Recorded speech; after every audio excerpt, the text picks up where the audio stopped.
blog entry 97, and that is from 1/3 of 2023.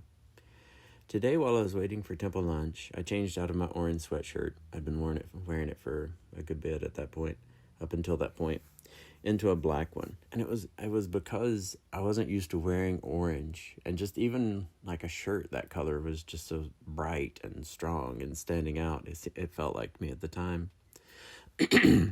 Almost immediately, I began to feel energetically heavier when I switched from this orange sweatshirt to the black one.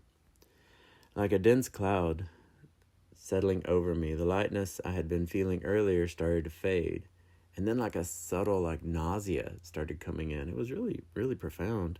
At first I didn't understand why, but then it struck me the shift might have been something to do with color change.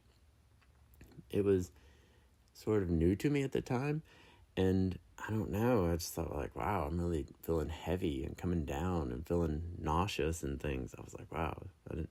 But then the color change started standing out to me in my mind. So as soon as I put the orange sweatshirt back on, the discomfort began to lift. My energy returned and the heaviness started to dissolve.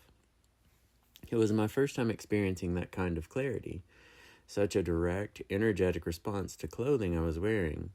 It wasn't just about the preference or mood. It felt spiritual. It was Krishna. Orange for me is not just a color, it's a path. I'm growing into a symbol of renunciation, surrender, and focus on the divine. And Krishna, in his subtle and loving way, was affirming that he sees this journey I'm on and that it matters. He was showing me how much this small act of wearing orange means to him right now, and how the darker color didn't carry that same vibration. It was a simple moment but filled with grace, a reminder that even our outer choices can reflect our inner direction, and when they're in harmony with Krishna, it makes his presence known. It was one of the first times that I felt so clearly something like in my material mind would be like, it's just a shirt, it's just a garment of clothing, it's a $12 sweatshirt. And I keep saying 12 because it's not even really that nice. It's a very thin, But in that moment, it was just that pleasing to Krishna. I would feel like bliss and lighter and happier, and it would just have this full feeling to it. And at that point in my journey, when I made this blog entry, I couldn't even really connect the two.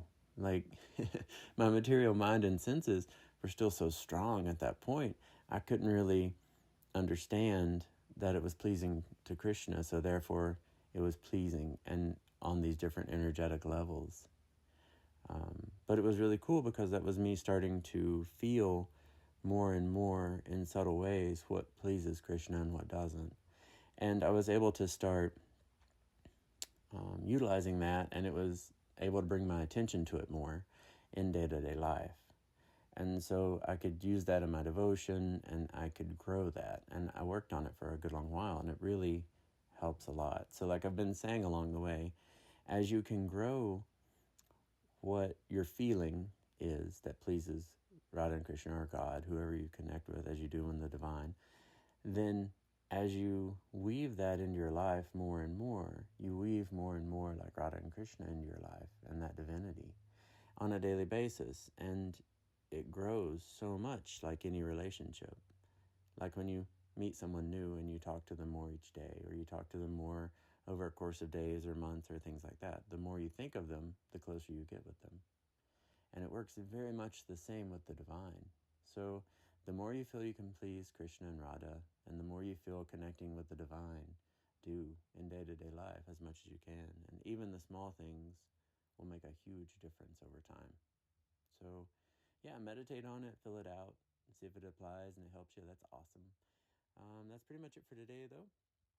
If you have a chance, like and subscribe to the YouTube channel. It's super helpful. And have a great rest of your day.